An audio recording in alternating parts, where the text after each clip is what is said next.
And we're live. Yeah. Hey, Look at Rand. us, Amanda. Back in the saddle. How's your summer going? It's pretty good. Yeah? It was really, really fun having you out to Seattle.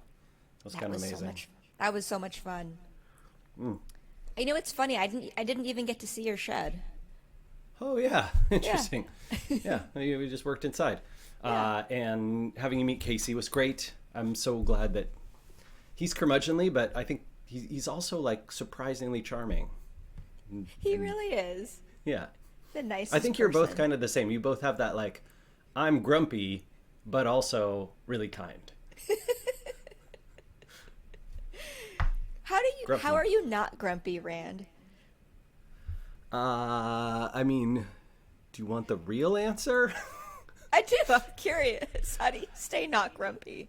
Well, I think it's just it's like an act of willpower, because and default because my dad growing up was always very grumpy and not in a kind on the inside type of way, and so I don't know. I just sort of trained myself to be. I'm never going to be like that, and here we are.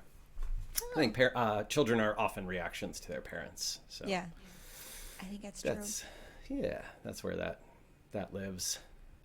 And, and people are loving your shirt right now. Oh, love it. thanks. Yeah, It's a good shirt. I'm wearing fun pants too, but I'm not sure if I can show them. Maybe I can jump. I I don't think you should really just know. stand on your table. Yeah, I guess I could try and what do we have, like 2 minutes until the 5 minute mark and everybody shows up? Yeah. I don't know. Let's Yeah, see if people I are slow can- coming in. No, there's no way to do it. They're fun, Oh, like yeah. camo-y pants. They're from that Descendant of Thieves company, which I actually think does absolutely genius marketing. I think they're some of the best sort of men's fashion marketers out there, which is hard to do. They have this very custom feeling approach, even though all the clothing is off the rack. Yeah. And their packaging is ingenious. The way they do email marketing is really clever. It's got a little hint of what would I say? Maybe more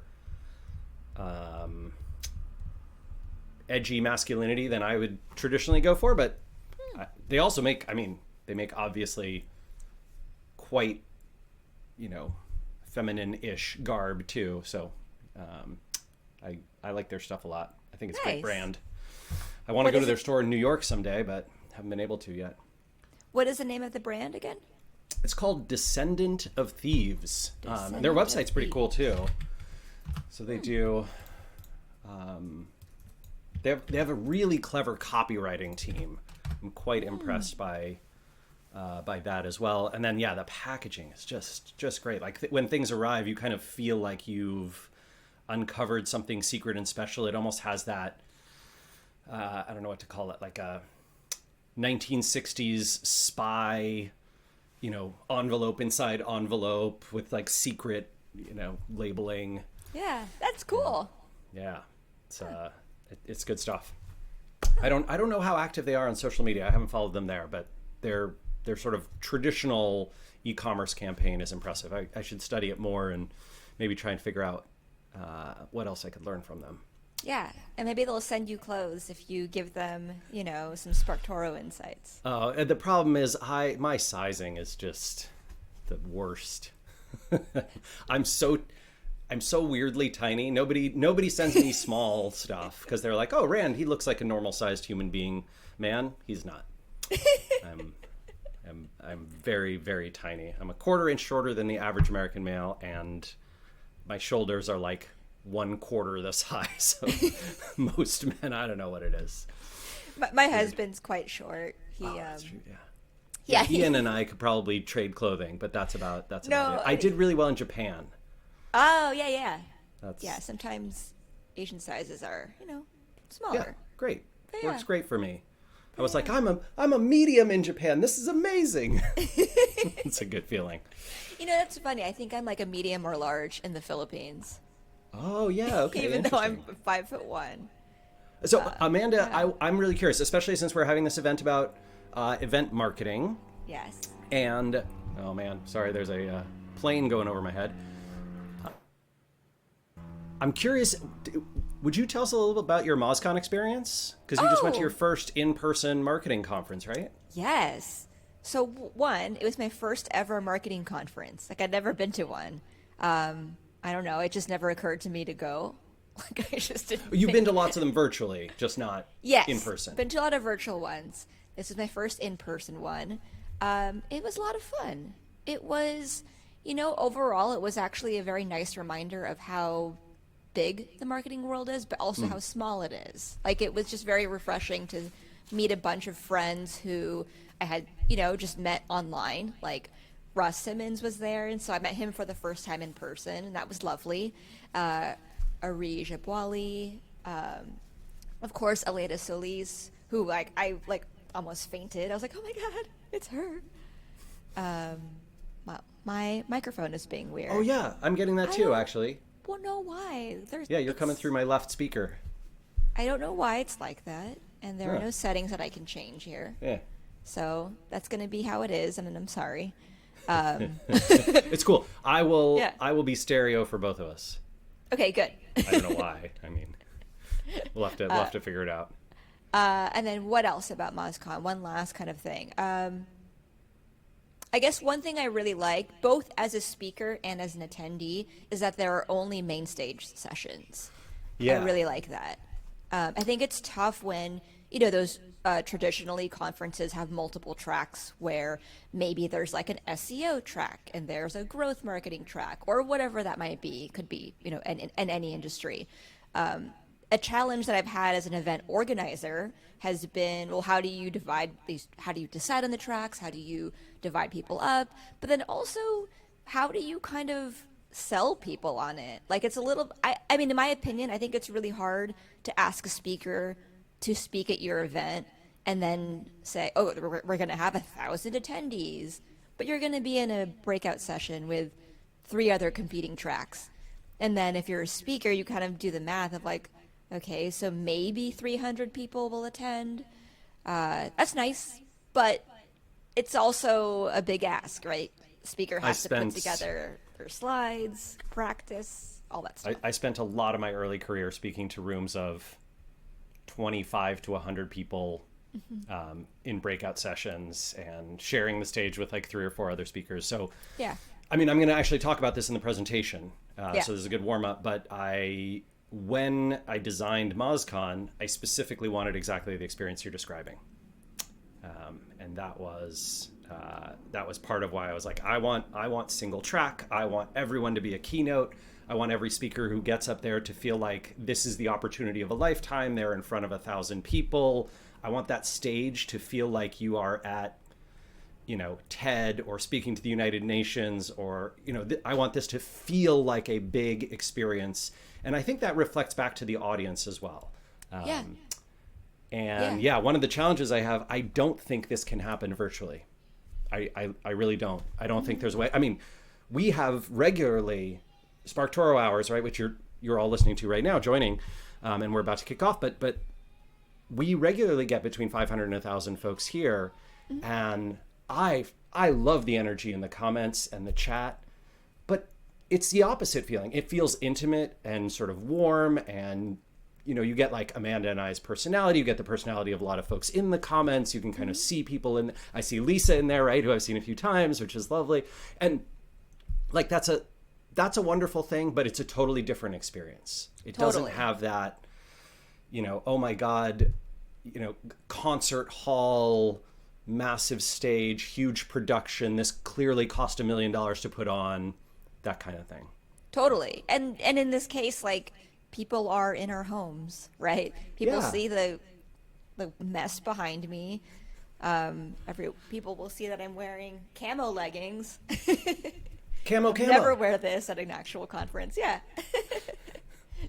All right. Well, Amanda, we have got some seriously cool content. I actually put together an entirely new talk just for this event. This is the first time I am doing this one, and it should be a great one. All right, I'm going to move this over to here.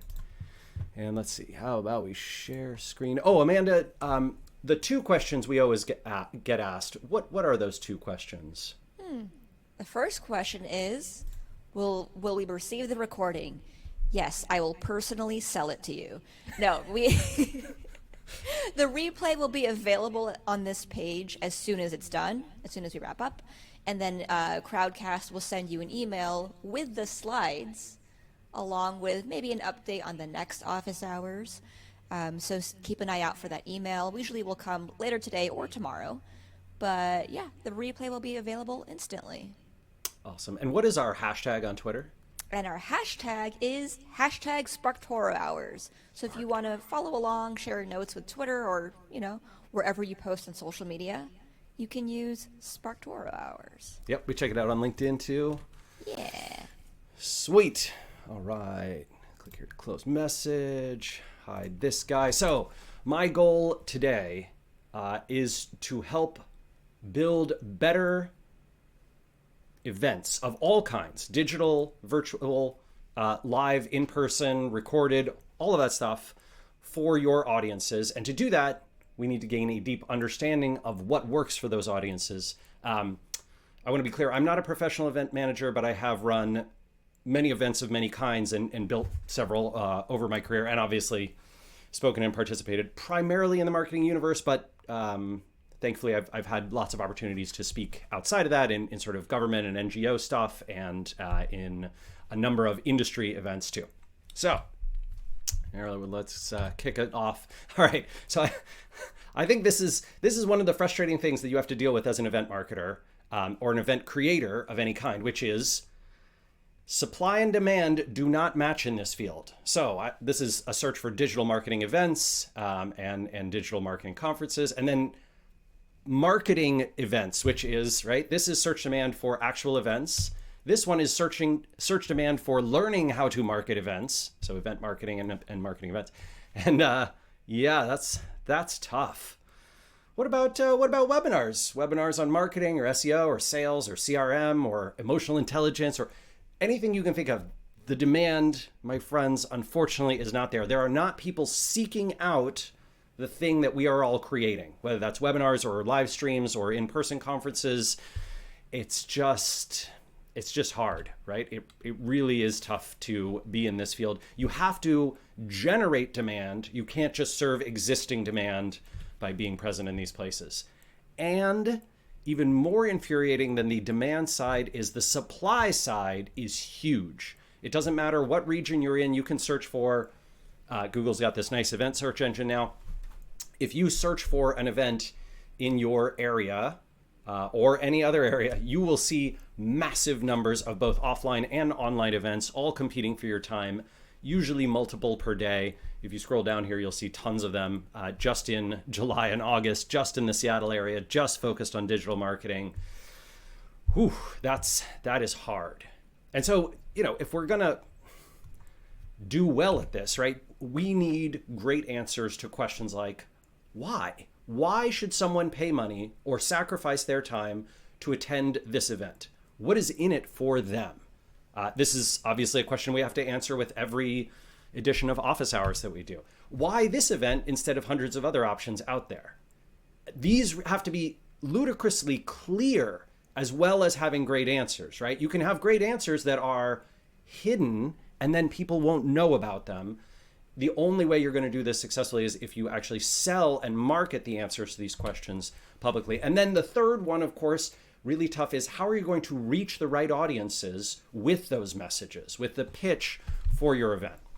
So this is what I'm going to spend some time on diving into today. And I made a little chart just to sort of illustrate what I think works well for those of you who are doing in-person events or considering them for the future, for next year. And those of you doing virtual still, which obviously we are, this is sort of how I think about it. If it's small and in person, it's all about the networking. It is really about who is coming. Can I meet them? I want to spend time with them. Do they want to spend time with me? And this is why I think the invitation set and the focus around the event experience and the quality of the networking that you're enabling is crucial. If it's virtual and small, it's the opposite. This is all about content. It is not, some folks are trying to do virtual networking stuff. I think during COVID, there was an opportunity. I suspect that window is really closing. I haven't seen those be as successful since. If you're large and in person, it's a little bit less networking. In fact, I would argue that it's maybe half and half. It's networking, but it's also the experience of a combination of education and entertainment. And that's why I'm saying like edutainment. If you think about very large events that you might go to, a Dreamforce or an Inbound, back in the day, the giant SES conferences, CES, right, in Vegas, those types of things are really I'm there to learn a little and to have a great experience. The travel is part of it. And finally, large and virtual. Oh, sorry, go ahead. Oh, no, that's a great point about the networking and edutainment sort of aspect of large events. Just that maybe it's like they're so massive that I don't know that people really truly expect to just do a ton of great brand new networking. I feel like it's more of the type of event where you're like, where you reach out to your peers in the industry or your existing friends and you say, hey, are you attending Inbound? Yes. Let's go together, or like, let's watch Obama together. Yes. And then you go for that the experience as a whole. Yeah. Like half the reason I went to Dreamforce in San Francisco years ago is because Bill Clinton was speaking there, and Geraldine was like, oh, I would really like to see him speak. That sounds really interesting. I mean, we went with some friends, industry friends, and Bill Clinton is a very problematic human being, but a fascinatingly talented speaker and ludicrously charismatic, even though he didn't prepare. It was obvious he had done no preparation. Oh, wow. He said as much, and then he just got up there and was like, oh my God, I am hanging on your every word. I see how you got elected, even in, I think he was the governor of Arkansas, right? That's not a state where you expect to do well. And then large and virtual, which is something actually we're about to announce, Amanda and I are about to announce SparkToro's first ever virtual conference, which we hope in years to come will actually turn into a full-scale event. We don't have a name yet or all the details, but this is something we're working on. Sorry? Spoiler alert. Spoiler alert, yes. Yeah. No name, nothing to pitch quite yet, but we will have it soon. But in my opinion, these large virtual conferences, when I've seen them be successful, and I participated in a few, they are kind of a 50-50, not edutainment networking, but content and hype. So people essentially get excited about it because other people are excited about it. And you have to create that excitement through primarily content. Content, speakers, kind of the hype of the event, the positioning of the event. Okay, so let's try and spend some time on those. I do want to jump in, actually. I'm curious what please. people think in the chat. What do people actually think about networking opportunities for virtual events? I don't disagree with you, but I want to see if anyone has any reactions here to, like, would you like to see some kind of creative virtual way to network online during an event, or no? Like, Rand and I think that it is really mostly about the content, right? You got to have great content. What's interesting to me about virtual events is that attendees are uniquely positioned to take notes because you're already on your computer. Yeah. So I think you want awesome content. But the networking, I don't know. What do people think? So let's look in the chat. It's fair. I will not bias with my opinion yet. Okay. But I'm just going to say that Aaron and I share some thoughts. Yeah. All right. So I'm going to ask, try and answer these two questions. Oh man, look at you all just jumping in with your answers. I really, Amanda, we have the kindest friends in our audience. It's just great. So let's try and do those first two questions. What's in it for my audience? Why this event? I think this is the hardest thing. It doesn't matter. Webinars, virtual events, live streams, a podcast, a YouTube recording, a small networking event, right? Like I know a lot of agencies do that. So what is it that makes for a great event? And I've been talking to a number of event organizers around this and trying to research it, talking to folks that I really like and respect in this field. And basically these four, you can fit almost every other sub item that you might think of under these four. Programming, right? So format, speakers, content focus, sponsorships, the post-event follow-up, the logistics, virtual has their own logistics, right? That's certainly like the software and timing and all that kind of stuff. And then in person has tons more. The audience that you attract, so that includes kind of the size of event you're trying to do, diversity and inclusiveness, and diversity of all the kinds out there, right? I mean, in terms of diversity of the job titles and roles, diversity of where they're coming from geographically, diversity, obviously, of whatever ethnicity and gender and all those other things too.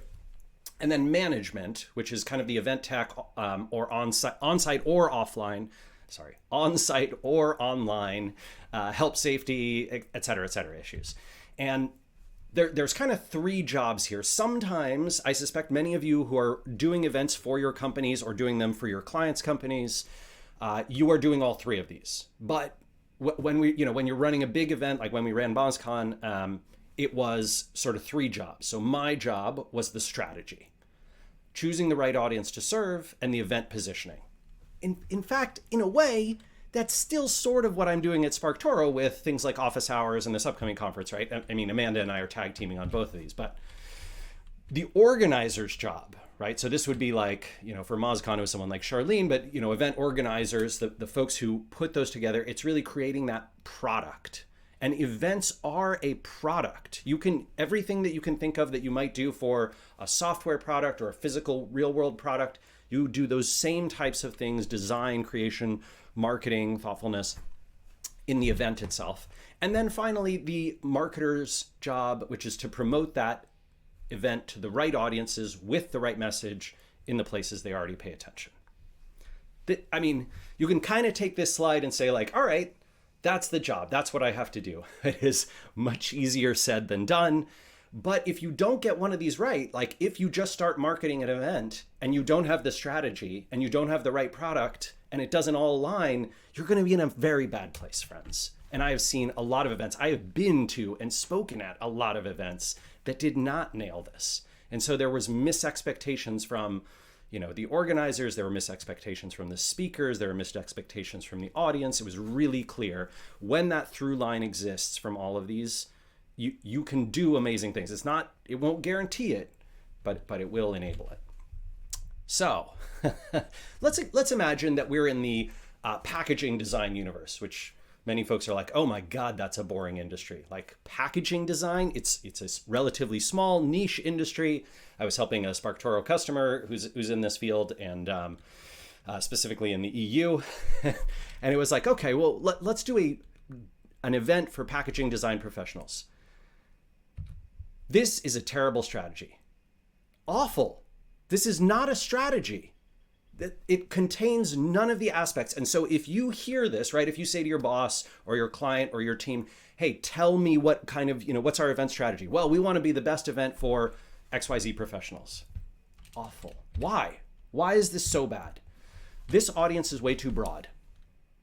Packaging design professionals, it's even though it's a niche audience, it is too broad for a starting event. If this was a 10-year-old conference, an event or what event series, and it had been running for forever and had 100,000 people already paying attention to it and on the email list and 1,000 attendees every year, fine, right? Then it's still not a strategy, but the audience is okay. Otherwise, if you are starting out with an event, if you only have a few hundred people in your audience so far for that event, this audience is way too broad. Best is entirely subjective. It's meaningless. It's like saying create great content. Like, stop. That is, I hate that phrase. There's no less meaningful phrase in the marketing universe than create great content. Oh, kills me. Pointless. And finally, there's no unique value proposition here or any competitive advantage. There's nothing saying, as compared to other people who make events for packaging design professionals, we are going to fill in the blank. Where is that? It's totally missing. Not a strategy. All right, here we go. If we were going to plan a theoretical event in the packaging field, like say we were trying to compete with someone like the American Packaging Summit, which, look, no offense, if you go into the subpages, the stuff that they do and talk about is way cooler than what's on this page. But because the American Packaging Summit has been around for decades and has built up an audience, All they really have to say is, we're doing our event again. And this, I think, is one of the primary biasing challenges. Folks will look at successful events and then say, oh, well, they do it this way, so therefore probably I can copy that, and you cannot. Because the brand reputation that they've built from the history of growing the event is such a powerful driver of next year's event, right? It's, oh, well, 4 years ago, I went to the American Packaging Summit and I met my future boss, and that's how I got this job. So I'm going to go every year for forever. And you multiply that times 10 years and, 50,000 people who've been to the event, completely different story. So this is what I might do if we were trying to build this. And this is, Amanda, what you and I have been doing, right, with the SparkToro event that's coming up. So this is way too text heavy, dense slide, right? But I'm just going to show you kind of the thought process here. But right, so you'd say we're going to prioritize our audience subgroups. So we're looking at SMBs and new entrants to the field. That's who matters. We are looking less at people who have lots of experience in the field or people who are outside of our field. We are looking less at serving sponsors and promoters, which many events do, right? Many events are primarily designed for sponsors, and then the audience is the product for them, and it's built around them. You want to make the positioning crystal clear. By positioning, right, I really mean go read April Dunford's Obviously Awesome, but also you want to say something like, we are the gold standard in X for Y. So tactical education focused online events for packaging design professionals. Okay, good. A narrow audience, narrow focus. That's what we're going to be the absolute best at. We're not trying to be everything to everyone. So it's not the entire packaging design field. It's only the pros in that field. And then tactical education focused, very different from we want to be edutainment focused, right? So you can think of something like, SparkToro hours versus an inbound. Two completely different things, serving similar-ish audiences, but not very different positioning. And then you want to show why people should choose this event over the other ones, right? So single day of content with exactly what pros need to know for the year ahead, delivered by the best in the business at a low price. Okay, all right, now we have a strategy, right? Now we are all on the same page about who we're targeting, why we're targeting them, how we're going to reach them. This is like how I'd build a strategy. I'm not saying this is the perfect one for a packaging design professional who's building an event series, but this is how I would think about it rather than, right, this. Don't do that. All right. So, in terms of event organization, when we get to this process, there's sort of these three semi-overlapping, I've tried to illustrate the semi-overlap, programming, management, and logistics. Like that's what an event organizer is working on. And oftentimes I think you get lost in my job is to organize the event, and you forget about the goal, which the goals are twofold. It's engagement. Engagement is the value that attendees get during and just after the event. And I say attendees, but I also mean speakers and staff and people who are participating in the event from the logistics side too. So don't ignore them. I think when you serve audiences well, you tend to serve speakers and presenters well, but just note that. And resonance. Resonance is essentially what tells you this event won't just be successful one time, it is building a brand for the future. This event now is becoming memorable, high status, and amplified in terms of its reach. It's the kind of event where people will say, did you go to it? Will you go next year? Did you hear about it? Versus, sort of the quiet under the radar events. This is ludicrously hard with virtual, generally much easier with in-person. I think that's just a state of how human beings are rather than something you can totally control with marketing. I want to Yeah, please. I'm interested in the high status thing because I do think that is important, and I think people want to feel high status, special, whatever when they attend an event. I'm curious how we engineer that for a virtual event. So I think there's let's see. The easiest way I can say it is if I were doing it in our field, the high status comes from I shared the virtual stage with other high status, well known people, even though I myself was not necessarily high status, well known, and or I participated in an event where it was clear that there was a projection of high status onto the people who were part of the event. There was special things that they got access to, right? Maybe it's like, oh, they got these free access to an early version of some new tool or system. They got invited to something else. They got something physical delivered to their house that made them feel special for the day. Sales folks tend to do this really well because they make their target feel high status and special. And yes, like Norman said, exclusivity. If it's invite only, you have to, you can't just sign up. You have to get invited. That does it too. That does it too. Although I wonder for virtual events if then is it high status that you need to go for, or is it specialness? Because it's a little bit different. Because one thing I think these are two. Yeah, they're both they're different ways to achieve resonance. So high status is one way, and then kind of the edutainment, big production, or like this is a really big event. Lots and lots of people attend it. Lots of people talk about it. It gets tons of play on social, all that kind of stuff. Everybody's, whatever, slides and videos get clipped from it. That also makes it a special event, or high resonance anyway. When it comes to engagement, I'm not going to blather on about this, and I am not an expert in it. So I do actually really like this article from Hopin. I thought they did one of the best jobs, possibly the best job out there of recent pieces I've seen about engagement that you can earn through events.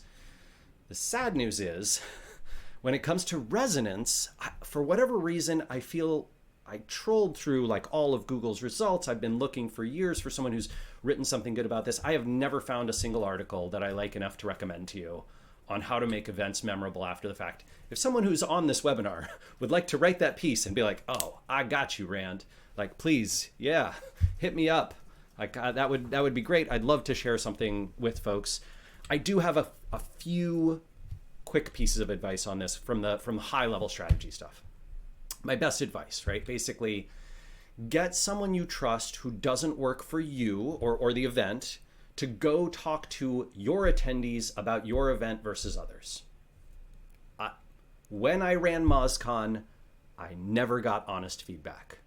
Not in person anyway, right? I could hear through the grapevine, I could talk to people who talk to people, but I could not get honest feedback. And I suspect the same is true with SparkToro hours. Like, as lovely and honest as I believe all of you who are listening to this presentation right now are, I suspect you would give a different answer to someone who is not me or Amanda than you would give to me. And that's just because human beings are wired to be kind to each other, which is wonderful. Like, and I never want that to stop, but it also means that it's really tough to get unvarnished feedback. So I would go talk to those other folks, and they will tell you what resonated and didn't, and why they remember it, and what's memorable, and they'll tell you about other events, all of that. Resonance, friends, it's different in different industries.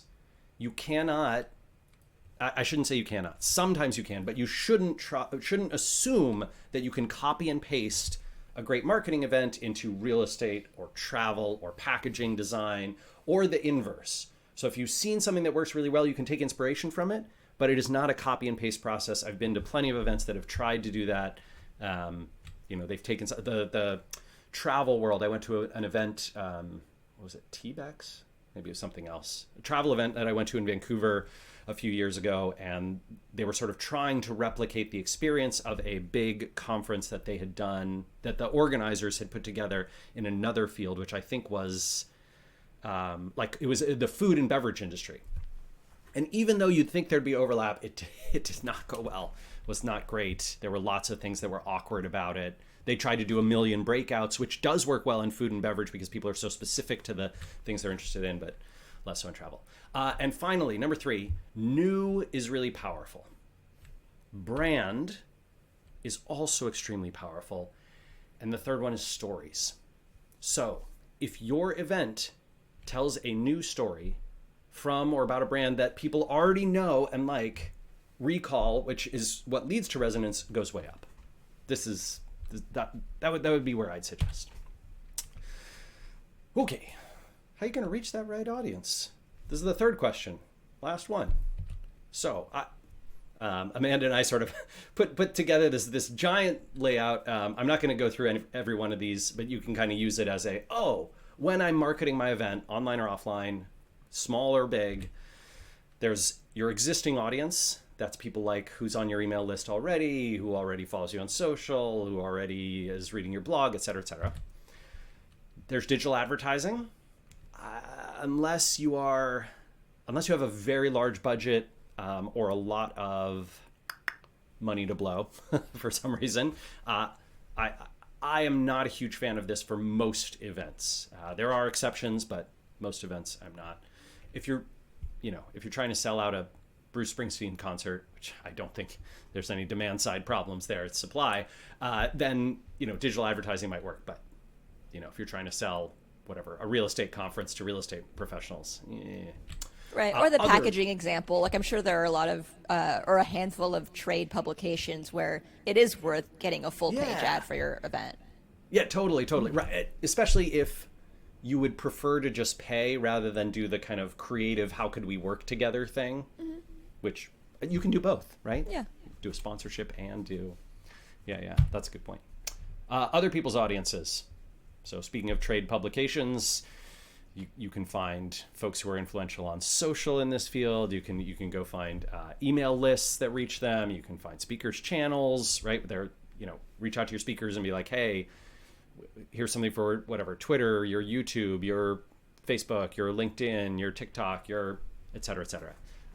Other events, especially online events, if you are doing in real life stuff, promoting your in real life thing by being part of online events, not a bad way to go.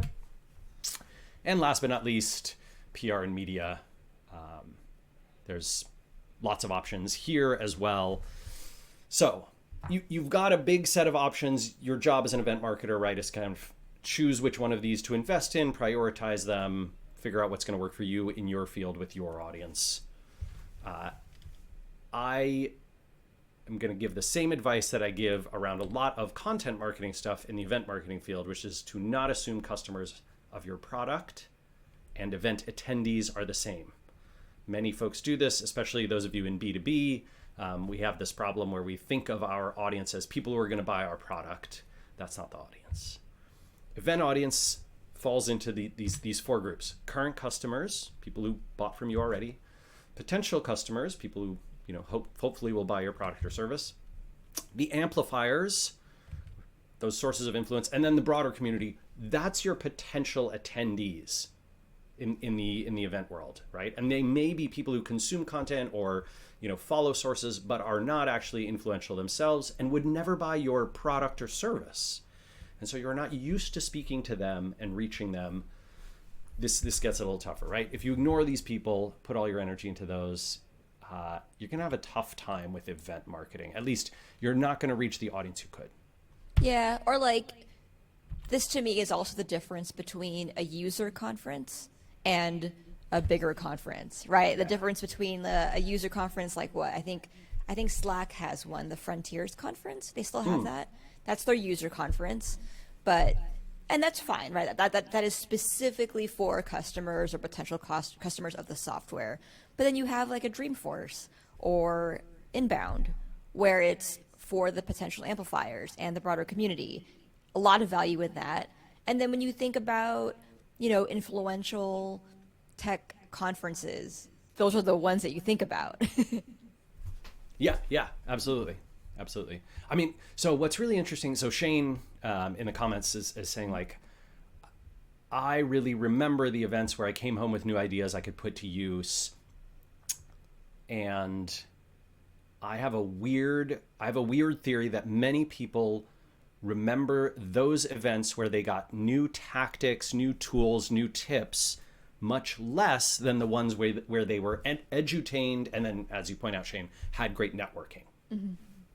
That's not to say, it's just that resonance is harder with tactical tips and useful, actionable content than it is with I saw Bill Clinton speak, I saw Obama speak, I saw, whatever, Dwayne The Rock Johnson was at one of them, like that kind of thing. It's just it's different, right? There's the memorability aspect, and then the I got professional value from the event, and those don't always overlap. So just be aware. I think this is why Inbound is 20,000 people, and MozCon got to 2,000 people before COVID anyway. So audience for events, I like to visualize this stuff, right? So you've got those potential attendees and current attendees and amplifiers. And the event marketing that works the best is targeted at these folks. Like, it's those amplifiers and attendees. And then if you're trying to maximize attendance, you want to go after the whole industry. So just stuff to think about as you're choosing those tactics from that big list of that big board that we put together for you. In terms of audience research, so understanding customers, right, those conversations, it can help most with obviously the audience itself, and then finding the relevant one, figuring out demographics and behaviors and attitudes, and analyzing competition, right? Looking at who else has been successful, figuring out what they've done well, why it's worked for them. And then programming also. So a number of event organizers, including my friend Charlene, who I think is running MozCon again now. She started at Moz years ago, and that was her first event. Now she runs tons and tons of events in all sorts of fields. But getting right speakers, right, choosing right topics, getting that positioning correct, all of that sort of programming stuff. Audience research is invaluable for this. It gives you data instead of just opinions. And the way I would go about this, hi Charlene, aw, I'm so honored you're on this call. The way I would go about this is, and actually Charlene is great at this. Oh, look, there's a picture of her. Well, what timing? Is to start with the interviews, right? So I would talk to individuals, right? So hey, Troy, right? Troy runs this agency Mavericks thing. It's a small virtual event. They do a very good job of bringing agency owners together, right? Like, what's worked well or partly for your series, right? So talking to other organizers of other events, they're often very happy to share their experiences with you. Talking to my friend Will, right? Like, hey, what do you think are important topics in the field right now? Hey, Charlene, what are the best events and sessions and speakers that you've seen recently? Like, what got really high ratings? It's these kinds of questions. You can do that through networking. You can also do it through emails or outreach on social, those kinds of things. You'll get good answers. I am shocked at how willing people are to, I think there's just like a camaraderie among event organizers and marketers that everybody wants everyone's events to do well. I kind of love that about our field. I would then take the answers that you get, and before you assume they're correct, try and validate them with surveys. I'm showing some informal ones on Twitter here, which is not necessarily the best, but also I like to use Typeform for sending out surveys, putting them on your website, right? You can use, whatchamacallit, if you want, you can try SurveyMonkey Audience or Qualtrics or something like that for a large scale. They're expensive, but I'm a little nervous about the respondents that you get. I think it's better if you can target it to the industry that you're after and whatever the job titles and roles or types of people you're going after.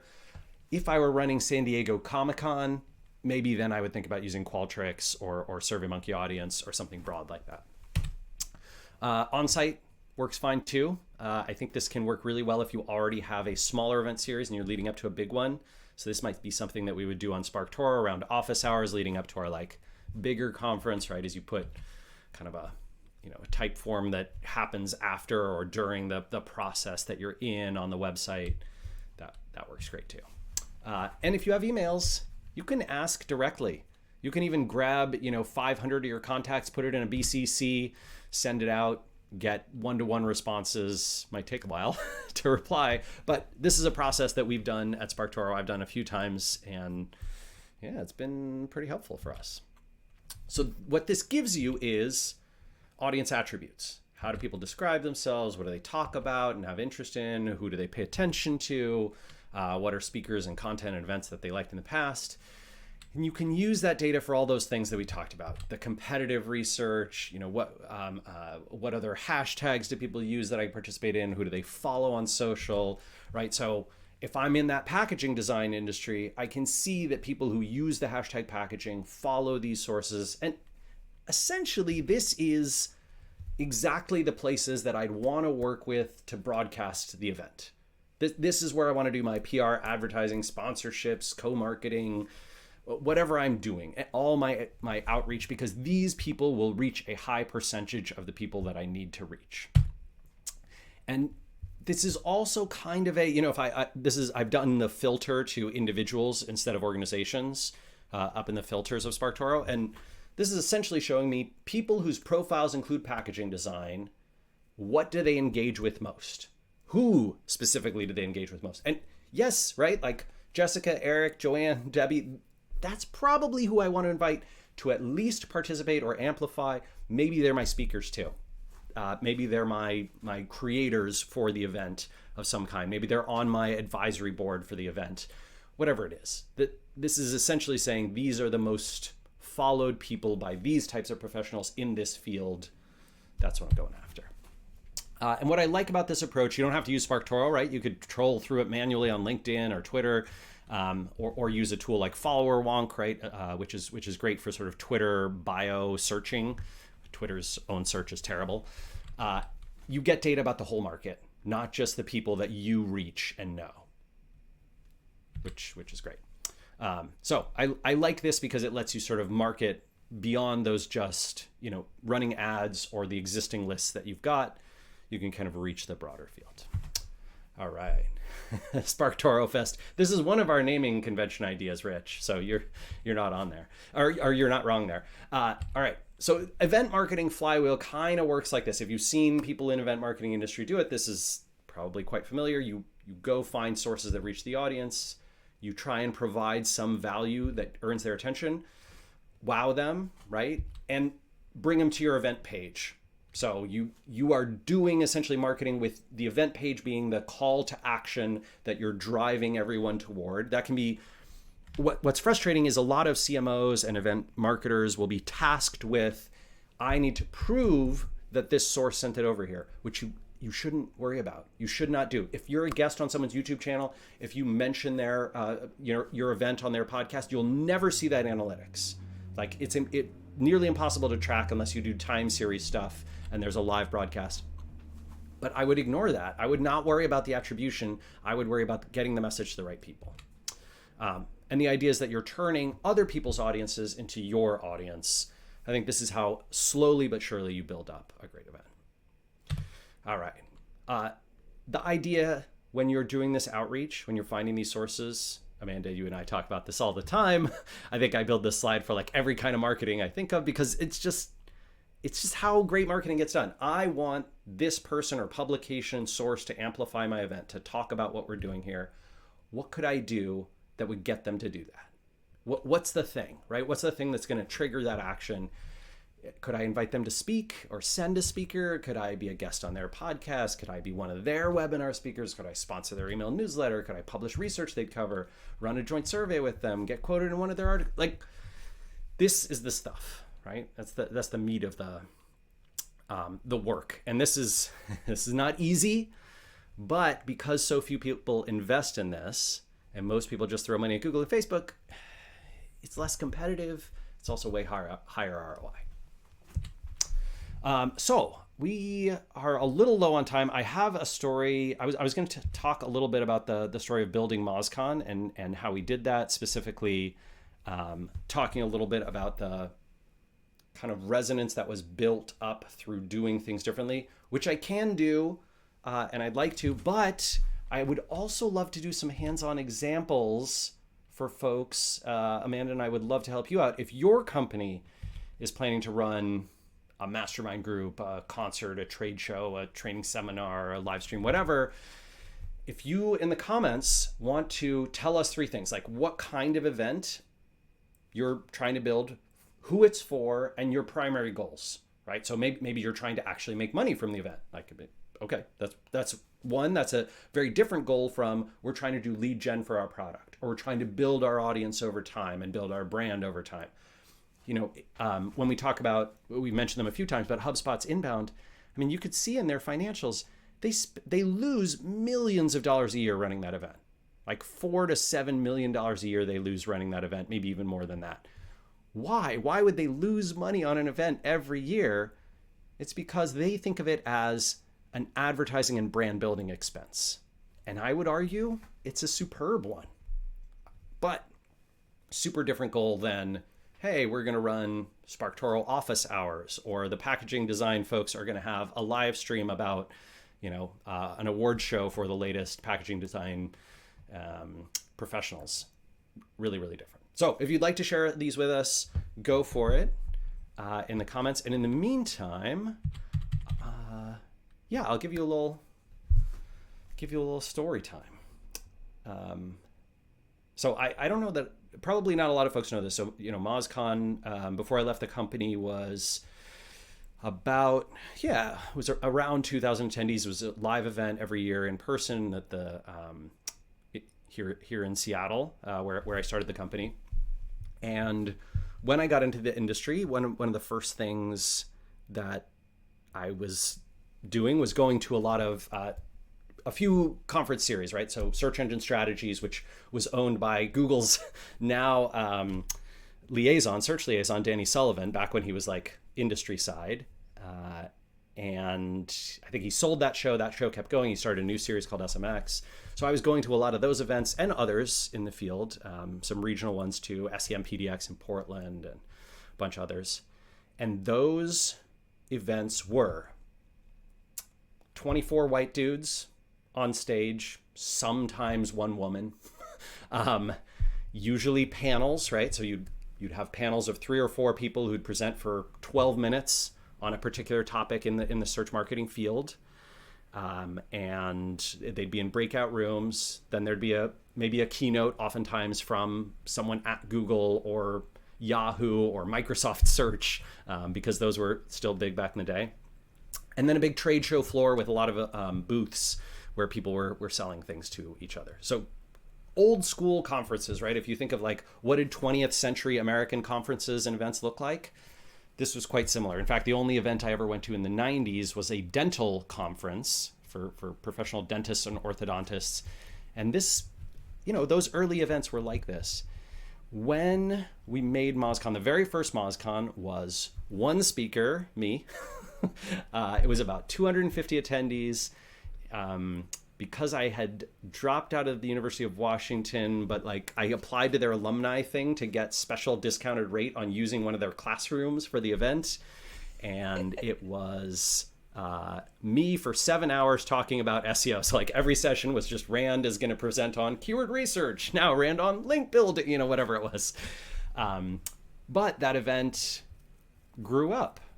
And the first year that we had speakers other than me was like year 2. The event was growing. It was almost all marketed through the blog. So, it was essentially content marketing that turned into this. And there were 2 innovations that at the time were relatively unique. One was everybody on one stage, right? So everybody has a keynote spot. There is no keynote or everyone's a keynote. And 2, there's not 24 white dudes. So when I first started making it, I was like, we absolutely, even year 1, I think we have to have 50-50 gender balance. And then that expanded into, hey, we have to have more kinds of diversity and representation. It cannot all be straight people. It can't all be white people. It can't all be, right? And eventually what became very cool was when we would put together the programming for the event in the last few years, because probably the last 5 years I ran it, from say 2013 to 18, we didn't have to do it. We didn't have to do any sort of quotas or hey, how are we doing? Because our speaker selection was already from such a diverse set of people that it was just natural that when we were like, okay, well, we want someone on email marketing. All right, this person. We want someone on content. Well, this person. We want someone on, CRO. Well, this person. We got to the diversity that we wanted without having to enforce or actively work on it, which was super cool. That is super cool.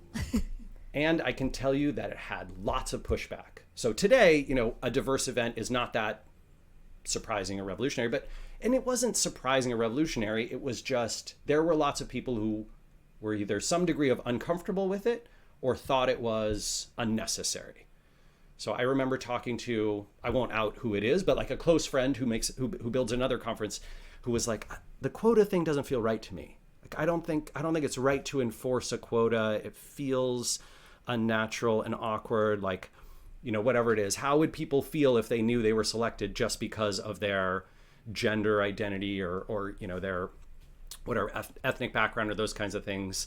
And I was like, they're not. That's not how it works. But regardless, what I love was a few years into MozCon working this way, that same person came back to me and was like, okay, I'm sold. Like, I see it. I get it. It does two things for you that's really powerful. One is, when you do that, the quality of speakers goes up because you don't realize what you're ignoring and missing. You don't see, when you don't expand your set, you don't see what you're missing. So our audience ratings for speakers rose every year for like 10 years in a row. And second, lots of people want to see people like them on stage. And they will not go to events that don't feature anyone like them. And so, you could see, I remember talking to a guy who now has an extraordinary reputation, right? But he was like, shit, I did not realize until I saw Will Reynolds speak that you could be in marketing and be Black and be a speaker. Like, that was something that I thought it was a thing for like white dudes. Yes, there you go, right? Like, if you don't see yourself represented, you don't know that you could potentially do that thing. I think this is true for folks of all kinds, right? Like, as soon as I see a Jewish quarterback in the NFL, which will never happen, then I'll be like, hey, look at that. Shmuley, way to go. Throw that ball. You have your opportunity. Yeah, I might have aged out at this point. I think I'm Tom Brady's age, so that's not gonna work. All right, so I thought I'd share that, and then let's hear from some other folks. Yeah, absolutely true about diversity and inclusion in events. I would imagine that as people see more of themselves within the speaker panel, then they start to reach out and say, hey, can I apply to be a speaker next year? Totally. Yeah, absolutely. And also they buy tickets. Mm-hmm. Right? Like, look, it's good for like the universe and the world and, ethically and all those kinds of things. It's also good for your bottom line. Mm-hmm. It's kind of nice that these things work together. So, cool. We have some good examples out there. Yes. So let's see. Some people are asking about in-person digital. So Andrew asked about in-person digital marketing meetup in our home market to build partnerships with referral sources and invite clients or potential clients to speak and share their knowledge. Ooh, I like that a lot. Yeah. So I would, Andrew, in your shoes, I would start with the, essentially you're trying to serve those clients and potential clients. And so I would start that interview and survey process with them, right? Yes, they're also your speakers, but they're who you're trying to serve. And so I would ask them about their goals. Who do they want to get in front of? Like, who would they hope would be in there? And then I'd be really cautious. I think it can be tough to build a very large event, kind of, depending on the size of your home market, right? If we're talking about like, whatever, LA or New York City, maybe it's easier. But if you're in Seattle or Cleveland or Vancouver or BC or something like that, it's going to be a more limited set. And so I would try to book a venue that feels full when you have even a small group of people in it, because you want the energy in the room. This is one of the things event organizers sometimes really screw up. Charlene and I have talked about it many times. If you have a room for 500 and you fill it up with 300 people, there's like this deadness, right? It's kind of, there's like empty chairs and empty space, and it feels like, oh man, did they have trouble selling or whatever. And if you instead have a room for 300 and there's 300 people in there, that energy is completely different. And the same thing is true with 25 or 50. So just I would optimize accordingly, and I'd try and serve those clients and potential clients with the audience they want to reach. If they whatever, if it's really all about like them wanting to show off to their boss and their team, how do you get those people to the event? If it is, hey, I want to reach my own customers, okay, how do we get them to the event? Do we have to market through and with them? It's all that kind of stuff. And then for the programming, I would have someone who is pretty tough on speakers to coach them and help them build their slide decks. This was something many years for MozCon, and even for Search Love and other events I helped with, where I would be like, sure, I will look at your deck. Amanda can attest that I am hopefully fair, but a little harsh. Yeah, it's appreciated. And I think, I don't know, I feel like there's a lot of mixed sentiment on speakers needing to provide their slides in advance for feedback. I know some people really hate it. Some speakers really hate it. I mean, I personally like it. I mean, I might be like, oh man, I got to do this early, but that's not a reflection of how I feel about the event. That's more of like, shoot, I got to do this. But I always appreciate the feedback, because I see it as like, well, if I'm going to be on your stage, I better do a good job. Like Yeah. that benefits both of us. So Absolutely. I think there's also like this aspect of, this is frustrating but true, which is some speakers, if the event organizer has seen them many times and kind of knows that they're going to do a great job and whatever, you don't have to worry about it. And if there's newer folks, it's much more important. And that comes through in the audience, right? Like what you don't want to have an audience walk away from any of the speakers and be like, ugh, that was not great, or it didn't measure up to the level of the other people at the event or the other talks at the event. You don't have to slide into someone else's style. You don't even have to be great on stage. If your content and the stories that you tell and the information is incredibly useful and the thing that people want presented in a way they expect, that you're going to do well, even if you are a nervous person, even if you're whatever sort of natural charisma isn't all the way up there. I've seen great results for speakers. So yeah. Should we cover 2 more examples and then wrap up? Let's do it. Okay. Patricio asks or says he'd like to do a training or webinar for tech CEOs with the goal to introduce them to how branding can improve their business and serve as lead gen. Ooh, that is a good one, Patricio. Funny story. I yesterday morning in Seattle, I was invited to speak at an event, which I did for a local venture capital firm that basically invited all their portfolio CEOs. I've done those a few times for various ones. In fact, it was a huge builder for Moz's very early consulting business. I spoke to what was the VC's name? I'm forgetting. They fund Benchmark. They funded like eBay and a bunch of other really early like big tech companies.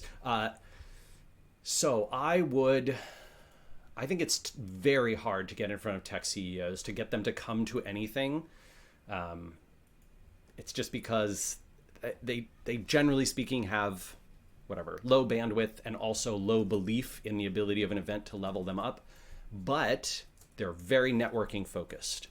So if you can do things where you say, oh, these tech CEOs, what they want is to meet investors, to meet other tech CEOs, to learn from other people who've had lots of success. Like, I think one of the early things that got a bunch of tech CEOs to go to this GeekWire event years ago here in Seattle was they got Rich Barton, who started Expedia and now is the CEO at Zillow, to come and be the keynote speaker at this event. And so, yeah, when I rolled up, I was tech CEO number like 200 of basically every tech CEO in the city, because we all wanted to see Rich. If you can find those few linchpins, virtual or in person, I think you said, webinar. So I would go virtual. If you can find a few linchpins who are like, oh yeah, they'll pull the rest of these folks with them because they really want to see those people. That is probably a great way to start that. And I would ask, right? Get on the phone with a dozen of them, ask like, hey, if this person and this person are speaking, who would those be where you'd go, well, I can't miss it. I got to go. I'd think about making it invite only and doing something kind of like make it feel high status. Yeah, the exclusivity. Yeah. Yeah. All right, last one here, and then we'll wrap up. Melissa asks, or Melissa's event is going to be a live conference for an association of tech consultants. Intent is to recruit additional members and cement existing members. Ooh. I feel like one really good opportunity is to engage the existing members as speakers, or at least some of them, right? To kind of show like, hey, one of the value adds is you can be a speaker at our event. And then it's also aspirational for additional new members. Yeah, I like that too. So the interesting thing about an existing association is usually you can get the email list, which is super powerful. I would use that email list to do my like interviews and surveys. I might consider taking that email list over to Clearbit, Full Contact, People, PIPL, I think it is, and using their identity resolution to turn those emails into, LinkedIn profiles, Twitter profiles, etc. And then like looking at the content these folks consume and what they follow and read and all that kind of stuff. I'd probably connect with a bunch of them on those platforms, right? So like if you reach out on LinkedIn and you say, oh, hey, you're part of this like technology association and so am I, and we're putting together an event for folks, and like, would you have 5 minutes to chat about that? Or like, would you be up to take this survey to see?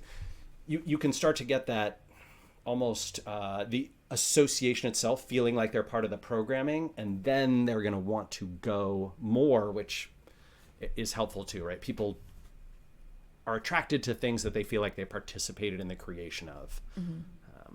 So that'd be one of my tactics. I might be tempted to talk to the marketers for the association and see if they would be willing to sort of work with you budget-wise, time-wise, to kind of help with the amplification of that too. Yeah. Because they're getting a lot out of it. Yeah, that's great. All right, we got to wrap up here. Thank you, friends, for joining. Thank you for your incredible participation in the chat and everything. This is very helpful to us. It's enlightening to us, and then we're still gonna go back and read through because there was some great feedback on events, networking and events, not networking and events, and yeah. Yeah, so and we should have you. some news about SparkToro Fest or whatever we're actually going to call it. Yes, quite soon, coming quite soon. And these slides and the presentation will be available on this Crowdcast page right after we're done. And then Amanda will get that email out to everyone. Amanda, thank you so much for your moderation, even though your 2-year-old is being a cretin today. Yeah, I really appreciate it. Yeah, I had to tag out and give him some stickers because he went in the potty.